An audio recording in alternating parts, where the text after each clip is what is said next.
Então nós hoje vamos dar a continuidade aí na mensagem Curados para Curar, orações que curam o coração. A primeira mensagem foi subdividida em 4, né? E estamos aí na 8ª. Temos aí mais 2, ou acho que mais 2, aí nós fechamos essa série.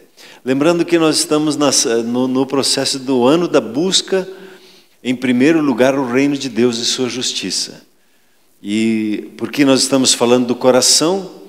Porque o coração é o lugar da manifestação do reino de Deus em nossas vidas. Como Jesus disse, o reino de Deus não é comida nem bebida, não está aqui, está acolá. Não, ele está em nós, em nosso coração. E um coração curado, ele vai experimentar a manifestação do reino de Deus. Então nós estamos trabalhando nesse processo como igreja, uns com os outros. E durante a semana eu lhe dou uma tarefa de casa, né, para você fazer no seu devocional e para você fazer no grupo familiar, conversar e permitir que o Espírito Santo vá trabalhando o seu coração. Hoje nós vamos trabalhar sobre esse tema, a cura interior, substituindo imagens traumáticas pelas imagens curadas. Então, quero te convidar hoje a experimentar uma cura interior. A primeira vez, ou no primeiro momento que nós experimentamos isso, foi já no começo do ministério, e tinha um casal na igreja onde nós pastoreávamos, e a esposa, ela tomava uma caixa, tinha um pacote assim de remédios contra a depressão. E como o jovem pastor não sabia muito bem como tratar a situação, e fomos orando, e Deus envia a resposta, né? E aí nós tivemos um seminário com a Neuza Etioca na igreja, e eles ministraram sobre cura, libertação, e também sobre cura interior, e houve um momento de ministração especial, e eu pude daí acompanhar esse momento de cura interior para com essa mulher que sofria com uma depressão muito forte. E foi muito interessante para mim, foi uma aula sobre cura interior, que até hoje é idêntico ao que eu vou conversar com vocês hoje aqui, que aconteceu com ela. E nós estávamos orando, e no processo da oração, uma das perguntas que foram feitas: Senhor, onde é que está a raiz, onde é que está o ponto? E Deus levou a entender que era um relacionamento com o pai. E o pai tinha falecido de um ataque de coração fulminante, e o pai tinha pedido para ela fazer alguma coisa, e ela não fez, e ela assumiu uma culpa, quer dizer, o inimigo lançou uma seta de culpa no coração dela, que ela era culpada que o pai morreu. E com isso o inimigo ficou sapateando na vida dela, que ela era culpada, que ela não merecia ser bênção, que Deus não ia perdoar isso, que ela matou o pai dela e assim por diante. E o processo na oração continua então, e se pediu uma imagem da parte do Senhor. E de repente ela se viu numa sala, e o pai deitado ali numa maca, com um pano por cima dele, e ela viu a Jesus do lado dela. E foi orientado, então, pergunte para Jesus, se é culpada, qual é o decreto, qual é o falar do Senhor Jesus para com a sua vida. E ela ouviu o Senhor Jesus, e ela daí compartilhou, dizendo assim: ele disse que eu não sou culpada, que ele que recolheu, e não tem nada a ver com o que eu fiz. E eu tenho o perdão dele, não tenho culpa. E aí se incentivou a ela a dizer o que você queria ter dito para o seu pai que você não conseguiu tendo ele em vida. E ela falou então nesses termos de que ela não tinha culpa, ela amava o pai, e foi orado, e ela teve uma experiência de cura significativa, ao ponto que ela não precisou mais tomar aqueles remédios que ela tomava em relação à sua depressão. E é interessante que daí nós como igreja não estávamos muito preparados para ter esse conhecimento, essas experiências, e alguém depois, mais tarde, que escutou e não tinha compreensão, disse: agora já estão falando com os mortos na igreja. E foi uma confusão depois pela falta de conhecimento e de saber explicar também o que era a cura interior. Mas a minha alegria como pastor era ver, puxa, essa família foi ajudada. Mesmo que os outros parece que preferiam que ela ficasse tomando remédio e não experimentassem a cura, eu entendi um pouquinho como é que era com Jesus. Jesus curava as pessoas e dava atrito, dava dificuldade com as pessoas ao redor que achavam que Jesus não podia fazer assim, tinha que fazer de outro jeito. Inclusive até disseram que ele tinha um demônio que dominava ele, por intermédio dele curava. E a cura interior, ela trabalha com as imagens que nós carregamos no nosso coração. E nesse Dia das Mães, se você pensar assim como mãe, provavelmente você teve algumas experiências muito fortes e carrega algumas imagens fortes com relação aos seus filhos. Ou você com relação à sua mãe, ou com relação aos seus pais. Muitas vezes nós temos problemas com o próprio pai e imagens que ficaram no nosso coração em relação ao pai, que ficou um trauma de alguma forma, e quando você pensa naquela situação você foge, ou às vezes até simplesmente tem um bloqueio naquela situação, não se lembra, nem se quer falar sobre aquele assunto, e nós sofremos com traumas. As mães em especial, elas são muito envolvidas, né? Eu fiquei como jovem pai, no dia do nascimento da Jéssica, eu pude participar no parto. Eu estava ali junto com a Silvia e ajudando ela a respirar assim, e ajudando ela a respirar, e presta atenção, e vamos lá, e vamos mais uma.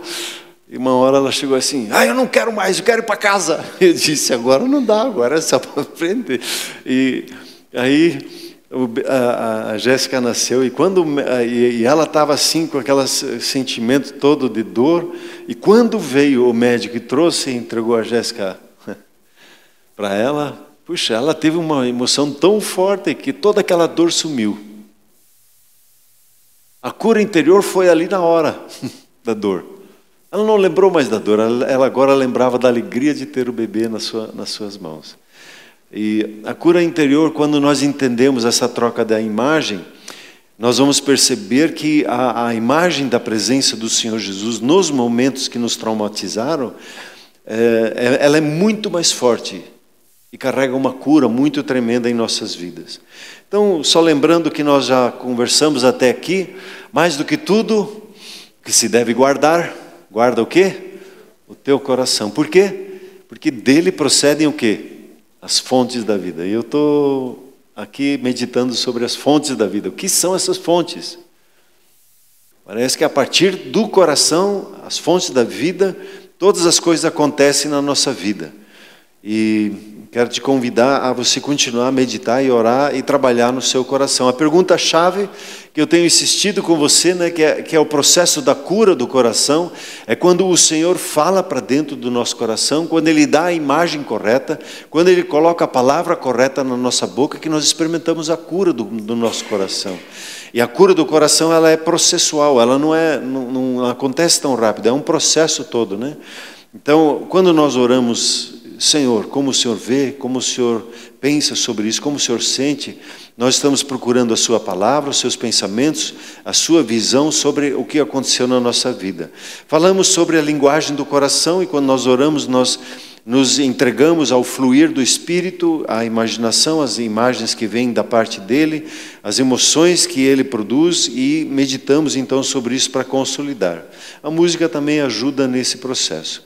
Nós falamos que nós estamos saindo de uma casa onde havia muita influência das trevas, e a casa de luz, quer dizer, o santuário, né, dedicado ao Senhor, que é o nosso coração, onde Ele habita. Nós somos edificados para a habitação do Espírito Santo. Parece que quando Ele diz edificados para, toda edificação, construção, ela é um processo, e a cura do nosso coração também faz parte de um processo na nossa caminhada. E a nossa oração é essa: cria em mim, ó Deus, um coração puro, e renova dentro de mim um espírito inabalável. Coração e espírito como intercambiáveis. A definição para cura interior é permitir que Deus substitua o quê? As imagens na galeria de arte do nosso coração, removendo a imagem que não tem Jesus nela, substituindo por imagens que têm Jesus.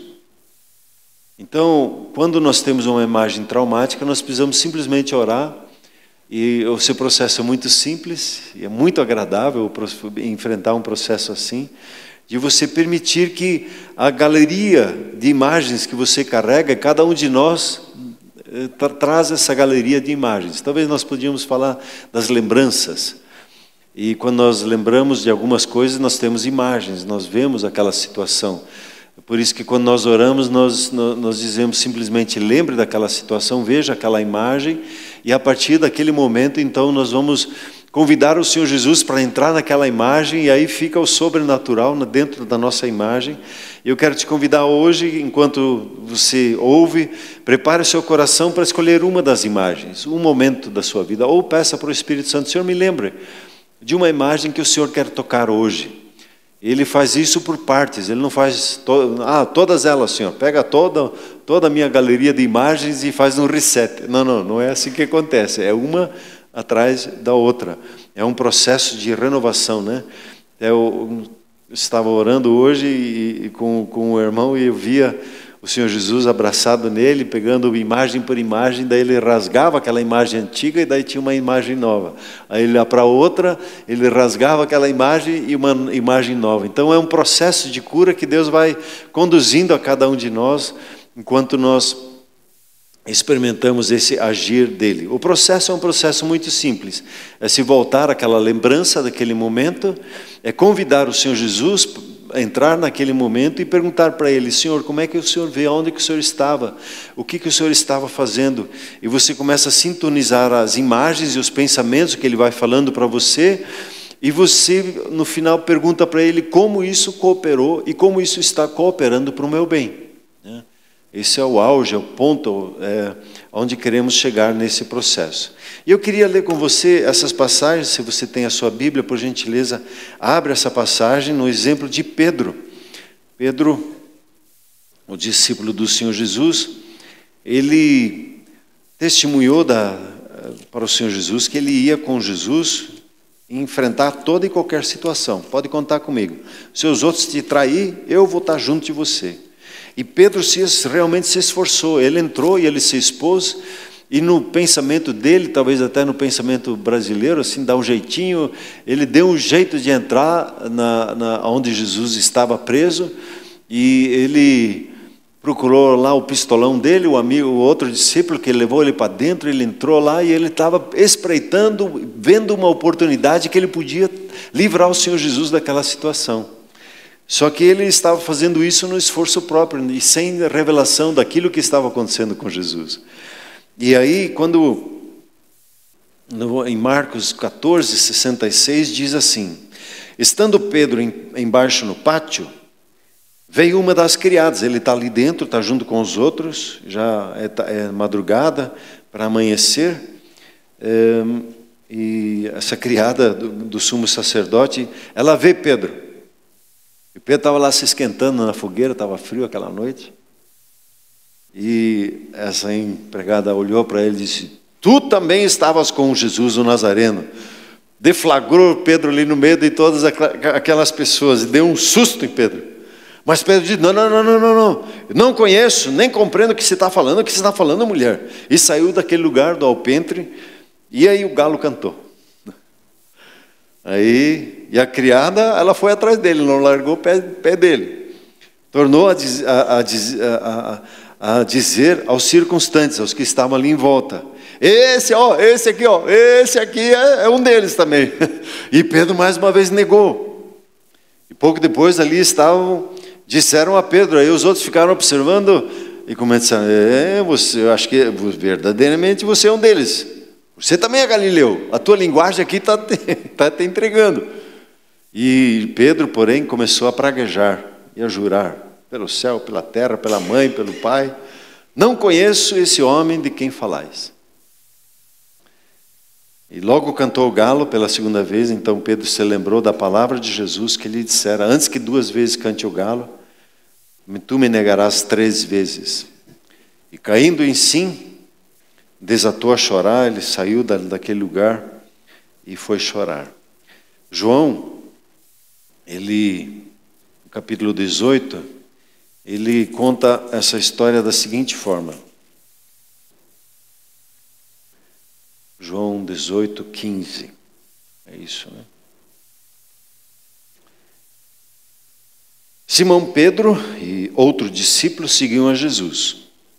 Sendo este discípulo conhecido do sumo sacerdote, ele entrou no pátio deste com Jesus. Pedro, porém, ficou do lado de fora, junto à porta. Aí, saindo, pois, o outro discípulo, que era conhecido do sumo sacerdote, falou para o encarregado da porta e levou Pedro para dentro. Então a criada, encarregada da porta, perguntou a Pedro: você também é um discípulo desse homem aí? E Pedro: não sou, respondeu ele. Ora, os servos e os guardas estavam ali, tendo acendido um braseiro por causa do frio, e aquentavam-se. E Pedro estava no meio deles. Então, estava frio, e estava por amanhecer, e eles estavam ali. Aí acontece toda a morte, a ressurreição, o julgamento do Senhor Jesus. E aí Pedro, ele está com esse coração chateado consigo mesmo. Puxa, eu tinha prometido que ia ser fiel. Eu não consegui livrar Jesus. Puxa, eu era o cara que devia de proteger ele, eu não consegui proteger ele. E Pedro decide assim: eu vou voltar lá para a minha velha vida, eu vou lá pescar, é o que eu sei fazer, acabou mesmo. E ele vai, chama os outros, ele arrasta os outros discípulos e eles vão pescar. E ele está pescando e pescando e pescando, e nada, madrugada não sai peixe daquele mar lá. Cevando e nada de peixe. E daí pela manhãzinha eles veem lá uma pessoa na praia. Ei, vocês têm peixe aí? Diz: não pegamos nada. Jogue a rede para o outro lado. Aí um olhou para o outro: déjà vu, já vi isso. Já vi esse filme em algum lugar. Já vi isso acontecendo. E aí um cutucou outro: acho que é o Senhor. E eles já haviam ouvido falar que Jesus tinha aparecido. E Pedro, ele se joga na água, ele nada até ali. E quando ele chega na praia, tem um fogo. É o amanhecer, está friozinho, tem o crepitar do fogo, clac, clac, clac, clac, clac, crepitando. E Jesus já estava assando peixe, já tinha pescado um peixe, já tinha preparado o café da manhã. E eles tomam o café da manhã ali com o peixe.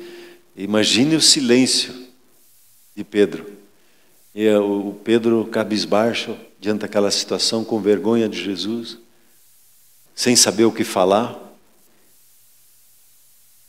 E aí o silêncio é rompido. E diz depois, em João 21:15, depois de terem comido, perguntou Jesus a Simão Pedro: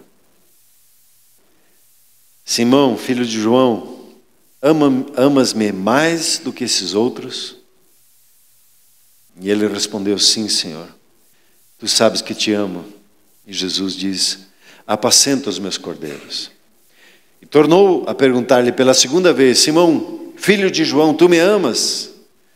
E ele respondeu: sim, Senhor, tu sabes que te amo. Disse-lhe Jesus: pastorei as minhas ovelhas. Pela terceira vez, Jesus lhe perguntou: Simão, filho de João, tu me amas? Pedro já se entristeceu, ficou como que cabisbaixo, né? Por ele ter dito pela terceira vez: tu me amas? E Pedro responde: Senhor, tu sabes todas as coisas, tu sabes que eu te amo. E Jesus lhe disse: apacenta as minhas ovelhas. Jesus trata as nossas dores de uma forma distinta, até das nossas traições com Ele. E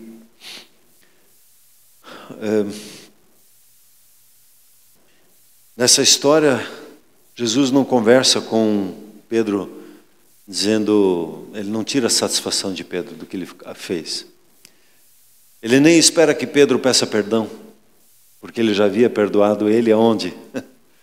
Ali na cruz, quando disse: Senhor, perdoa, eles não sabem o que fazem. Ali nessa declaração de perdão, ele já estava perdoando até Pedro. como a mim e a você também. E onde nós falhamos para com o nosso Senhor, que nós percebemos que nós erramos, que nós não conseguimos cumprir e perdemos dias, anos do nosso tempo e não fomos fiéis àquilo que Ele nos diz, Ele não fica rebuscando essas coisas. E com Pedro foi dessa forma também. E se você olhar para esse momento, o que acontece? O Senhor Jesus apresenta e monta como que um cenário parecido. Na manhã, né, com fogo de carvão, ao alvorecer, ele tinha negado 3 vezes, Jesus leva ele a fazer 3 declarações novas, de afirmação. Em vez de tratar a questão que foi no passado, já estava perdoado, Jesus, como na mulher adúltera, ele diz para ela que vai, não peques mais. Ele pega Pedro e diz: olha, Pedro, agora apacenta as minhas ovelhas, cuida dos meus cordeiros, pastoreia o meu povo. E dá destino, dá uma identidade para a vida de Pedro e uma orientação como deve se portar dali por diante. Sem remorso, sem dores. E essa imagem trocada, você vê que Jesus ali na praia, tratando com ele, dando essa orientação, você vê o exemplo simples e bíblico para a transformação, né? O primeiro passo, e aí você pode usar, nós vamos usar esses mesmos passos, você vai receber ele por escrito, em PDF, né? O primeiro passo é usar a visão, a sua imaginação, a sua lembrança, da situação dolorida, do momento, e a orientação é com 1, 2, 3 palavras só. Lembre, não mergulhe demais nas emoções, só lembre aquela situação. Você vai perceber e vai convidar Jesus a entrar nessa situação e você vai perceber que Jesus estava naquele momento com você. E o terceiro passo, então, deixe Jesus se mover. E pergunta para Ele, e deixa a palavra dEle curar o seu coração, e Ele virar a chave, Ele trocar a imagem, Ele rasgar aquela imagem e lhe dar uma nova imagem daquilo que aconteceu. E no final desse processo, você vai perceber, assim como com aquela mulher adúltera, assim como Pedro, Jesus vai usar essa situação para lhe dar destino, lhe dar orientação. Então, a cura interior é a substituição de imagens, onde Jesus não está, para perceber que Jesus estava, e Ele sempre estava conosco, mesmo antes da nossa conversão, mesmo antes de nós o conhecermos. Ele tinha um olho sobre nós, Ele tinha a presença dEle sobre nós, porque Ele está em todo lugar, a toda hora, a todo instante, não importa o lugar, seja no céu, seja no inferno, aonde estivermos, Ele está. E Ele quer se revelar na situação, naquelas mais doídas da nossa vida. Vamos começar com as menos doídas, para depois irmos mais a fundo na nossa caminhada. A linguagem do coração, ela diz lá em 2 Coríntios, capítulo 3, eu gosto muito desse texto, e até para mim ele ainda é assim, às vezes um segredo que está escondido aqui, que diz assim: ora, o Senhor é o Espírito, e onde está o Espírito do Senhor, aí há liberdade. E todos nós, quer dizer, cada um de nós, com o rosto desvendado, contemplando, olhando, né, observando, prestando atenção, numa imagem como um espelho, a glória do Senhor, somos o quê? Transformados. A metamorfose acontece, de glória em glória, na sua própria imagem como pelo Senhor. A transformação é quando nós trocamos essas imagens. E quando você se dá esse tempo, a esse momento em que você se aquieta, o momento em que você permite os pensamentos, a visão de Deus vir, que você permite os pensamentos fluidos de Deus vir, os pensamentos espontâneos, e você perceber como Ele fala na sua vida, a presença dEle simplesmente manifesta a cura. E quando você tem as imagens certas, elas produzem fé. E o rema, a palavra que procede da boca de Deus, normalmente ela vem acompanhada com uma imagem. Foi no caso de Abraão aqui. Abraão estava entristecido, a a promessa como que para ele estava tardando, e Deus o chama para fora, diz para ele olhar para os céus, olhar no natural, dá para ele uma tarefa, inclusive, de começar a contar, e ele faz isso, e quando ele se dá conta da imagem natural que está acontecendo, o sobrenatural vem, a palavra de Deus vem para ele e diz: assim serão teus filhos. Não sei se cada uma daquelas estrelas virou um rosto, e nessas estrelas estava você, estava eu, né? Abraão creu, e isso lhe foi imputado para a justiça. E o crer é algo do coração. E quando você permite que a palavra de Deus toque a sua vida e a imagem dele vem, o crer, ele como que conecta ao seu coração para você receber o que Deus tem preparado para a sua vida. Amém? É muito impressionante isso, o agir de Deus. Quando nós temos as imagens erradas, né? As imagens certas geram fé, as imagens erradas nos movem para trás, como diz o texto aqui. Eles não deram ouvido, nem atenderam, porém andaram como? Nos seus próprios conselhos. Eu acho que é assim, eu acho que não é assim, seguindo o seu próprio pensamento e na imaginação do seu coração maligno, nas suas próprias imaginações. E o que aconteceu? Andaram para trás e não para adiante. Deram ré na vida.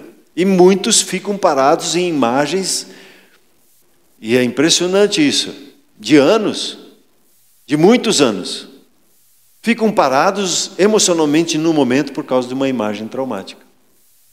Ficam parados, ficam para trás, quando eram para crescer. E as imagens corretas, elas também tocam as nossas emoções. Tem aqui uma história muito interessante, né? Eliseu, o profeta, no contexto lá, Israel estava em guerra com a Síria, se não me engano a Síria, né? E tudo que eles tentavam fazer, Deus falava para Eliseu, Eliseu contava para o rei, e o rei vencia a guerra. E esse rei sírio diz: mas não é possível, tem um cagueta aqui, tem um que está entregando o jogo aqui entre nós. Como é que, quem que é, quem que não é? E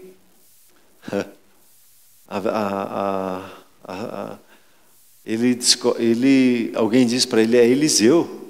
Eliseu que é o visionário, e ele vê tudo o que o senhor faz. O que o senhor fala lá dentro no seu quarto, escondido, Deus ouve tudo. Então, onde é que está esse Eliseu? Está em tal cidade. Então eles de madrugada, como é normalmente numa guerra, eles vieram de madrugada e acamparam em volta daquela cidade. E aí, tendo levantado muito cedo, o moço do homem de Deus, Eliseu, saído, ele abriu as portas, e eis que tropas, cavalos e carros haviam cercado a cidade. E o moço disse: deu ruim hoje, nos pegaram. Ai, meu senhor, o que nós vamos fazer? E Eliseu, ele disse para ele: não tenha medo. As imagens erradas do que ele estava vendo causou medo na vida dele e desespero, porque ele já se via na prisão. E Eliseu disse para ele: mais são os que estão conosco dos que estão com eles. Ele disse: Eliseu, nós somos 2 e lá tem uma tropa, cavalos. Ô Eliseu, como é que se pode estar tão tranquilo diante dessa situação? E orou Eliseu então, disse: Senhor, eu peço-te que abra os olhos para que ele veja. E o Senhor abriu os olhos do moço e ele viu que o monte estava cheio de cavalos e carros de fogo ao redor de Eliseu. E como desceram contra ele, orou Eliseu ao Senhor e disse: fere, peço-te, a essa gente de cegueira, e feriu-a de cegueira, conforme a palavra de Eliseu. Aí se vê uma manifestação do reino de Deus. O moço, quando os olhos se abriu, ficou todo, né? Vem para cima aqui, porque aqui tem café no bule, pode vir. E Eliseu, ele ora, ele faz uma oração, e eles ficam, todos os soldados ali ficam cegos, E Eliseu leva todo esse exército lá para o rei de Israel e entrega eles na mão do rei de Israel. Mas o que importa aqui nesse processo são o momento das emoções. A visão do moço, quando ele olhou no natural, causou medo. Quando ele recebeu a imagem correta, ele ficou cheio de coragem. E ele viu a bênção do Senhor. Então nós queremos fazer essas coisas que estamos trabalhando, isso já há 8 semanas, né? Alinhar o nosso coração, alinhar o pensamento bíblico, como nós já conversamos. Hoje estamos trabalhando a imagem mais específica, trazer a imagem do Senhor Jesus para o nosso coração e o nosso falar que nós já tratamos. Então, essas 3 coisas são importantes no nosso processo e eu quero te convidar agora a você acender a luz, a você convidar Jesus à imagem que está aí no seu coração, que você se lembrou. E quando você convida o Senhor Jesus, Ele é a luz e Ele manifesta a luz da vida na sua vida, você não vai estar mais em trevas e você vai experimentar o favor de Deus. Nós falamos sobre essas 8 áreas, só para lembrar, né? Eu tenho trabalhado aqui a questão do medo, da dúvida, da incredulidade e as outras áreas, eu pedi para você dar atenção para 1 ou 2, no máximo 3.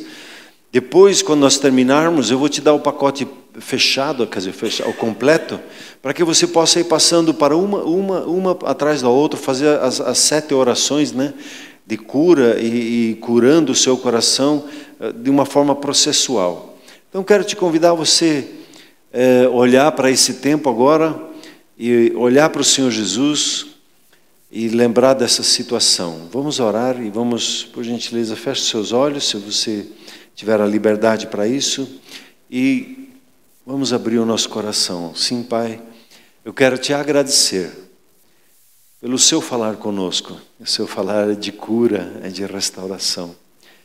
E assim como Eliseu orou pelo moço, nós pedimos a Deus que o Senhor abra os olhos do nosso coração e nos faça lembrar de uma situação que o Senhor quer curar hoje, que o Senhor quer tocar hoje na nossa vida, no nosso mais íntimo. E nós entregamos ao Senhor as nossas lembranças, a nossa galeria de fotos. Senhor, escolhe uma delas.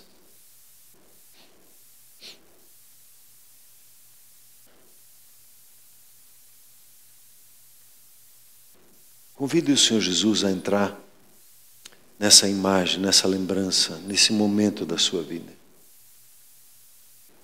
E pergunte para Ele: Senhor, onde o Senhor estava?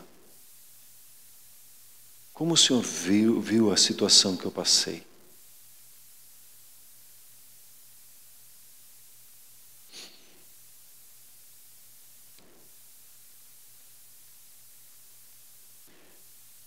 Me lembro aqui de uma história de uma moça, que ela estava junto com seu pai, e os homens começaram a molestar ela ali, e ela ficou com medo. Ela perguntou: onde é que o Senhor está? Jesus disse: eu estava ali do teu lado, te protegendo, chorando, intercedendo pela sua vida.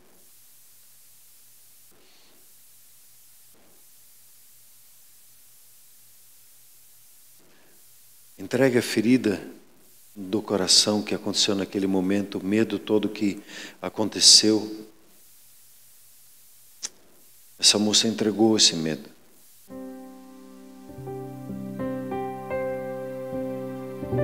Comece a agradecer ao Senhor, dizendo: obrigado, Senhor Jesus, que o Senhor está ali comigo, que o Senhor está cuidando de mim.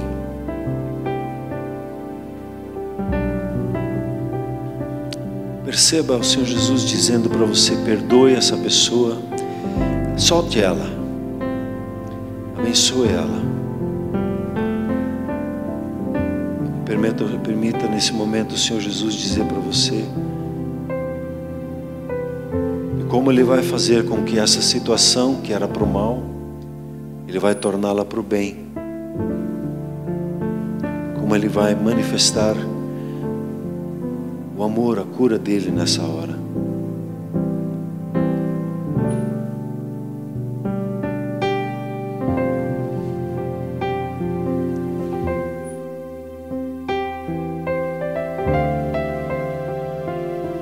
Senhor Jesus, obrigado que o Senhor está em cada lembrança nossa.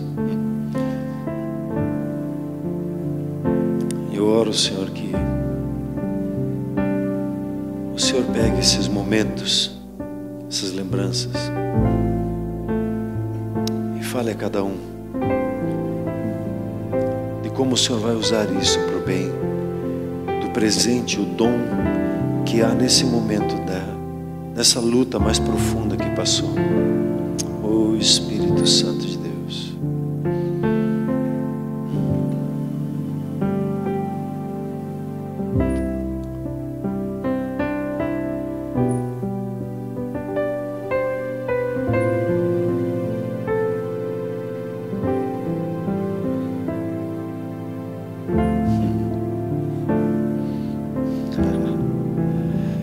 Sim, Senhor.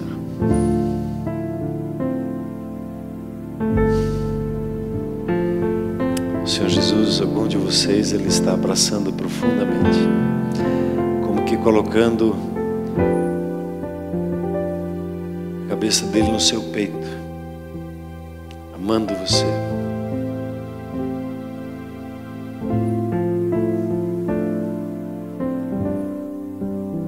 Obrigado, Senhor, pelo seu amor que lança fora todo medo.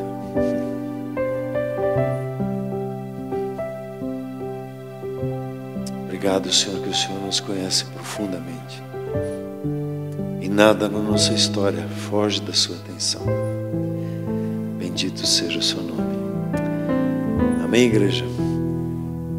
Esse exercício é um exercício que se pode fazer em cada lembrança sua. E uma das coisas que, ao meditar sobre esse ponto aqui, ficou importante para mim, o perdão normalmente conduzia o momento até ajudar a pessoa a perdoar. Mas o que acontece quando quando se consegue perdoar, você fica no neutro. Há uma necessidade de ver o dom de Deus naquele momento. O que Deus produziu. E Romanos 8 é impressionante quando diz assim: sabemos, temos uma revelação no nosso coração que todas as coisas cooperam para o bem daqueles que amam a Deus e daqueles que são chamados segundo o seu propósito. Quando estava ali em Paranavaí, me veio uma convicção muito forte. Eu disse: eu preciso declarar isso na Shalom também. Tudo que nos aconteceu na nossa vida, não importa o que aconteceu na sua vida, tudo Deus coopera para o bem. Todo mal caia por terra, toda acusação caia por terra, todo sentimento de desvalia e de fracasso caiam por terra.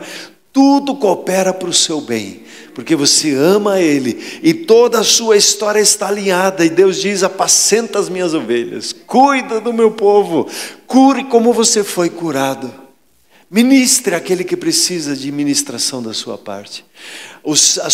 A maior dor pode se tornar em seu maior ministério. A sua maior fraqueza, o seu maior fracasso pode ser usado pelo Senhor Jesus para fazer irromper um ministério tremendo de curar e tocar vidas. Nunca se intimide. Deixe o Espírito Santo conduzir a sua vida para você caminhar seguro, nessa certeza: tudo coopera para o meu bem, o meu Pai é comigo, Ele que torna as coisas para o bem. Eu não entendo, eu não sei como Ele vai fazer, mas Ele o faz. Amém? Então veja o dom de Deus nas dores, nos traumas, nos medos, nos fracassos, no que quer que você tenha passado. Deixe Jesus entrar nas imagens, deixe Ele entrar na galeria de fotos e ver como Ele torna tudo para o bem. Dá a Ele a oportunidade de entrar na sua galeria e abençoar e te trazer para um momento de cura, de um coração puro, sem mistura, um coração cheio dEle. Amém? Você recebe ou não? Amém? Só para terminar ainda, esse exemplo, José e seus irmãos. José puxou cadeia por 13 anos por causa dos irmãos dele. ficou no calabouço. As cadeias de hoje ainda é bem melhor do que o que José experimentou, 13 anos. E ele foi levantado por Deus, e ele tinha a oportunidade de se vingar dos seus irmãos. Vocês me fizeram isso, puxei cadeia 13 anos por causa de vocês, agora vocês vão ver que é bom para tosse. Agora vocês vão ver o que é sofrer. E nesse encontro com os irmãos, José chora, Deus trata o processo dele, e ele chega a essa declaração: vocês, na verdade, intentaram mal contra mim. Talvez, provavelmente, né? Não talvez, praticamente com certeza, o inimigo andou à espreita na sua vida para matar, roubar, destruir, te machucar, te anular, te desfazer. Ele intentou o mal. Mas, porém, contudo, Deus tornou em bem para fazer com que vedes agora que se conserve vida de muita gente em vida. O mal, Deus converte em bem. Não importa o que tenha acontecido, Deus transforma em bem. Você recebe? Amém? E colocando em prática uma pergunta gostosa para se fazer, né? Vamos falar com o nosso maravilhoso conselheiro, sonda o meu coração com essa pergunta: Senhor, qual é o presente que o Senhor produziu em minha vida por meio dos vários traumas que eu passei? Se você passar na sua galeria, você vai ver que em cada uma das situações, Deus vai falar com você e vai dar um novo significado, um novo destino para a sua vida. Ele vai de uma imagem para outra imagem, até o seu coração ser puro, ser limpo, não ter mistura de pensamentos e sentimentos. O Senhor tem preparado isso para você. Você quer isso? Permita Ele falar com você. Nessa semana, pega essa pergunta: Senhor, como isso vai cooperar para o meu bem? Como o Senhor quer me usar? Eu pensei que eu estava vendido na vida, que eu tinha perdido a minha vida. Ninguém é jovem demais, ninguém é velho demais. Amém? Deus usa cada um de nós de uma forma extraordinária. Vamos nos colocar em pé.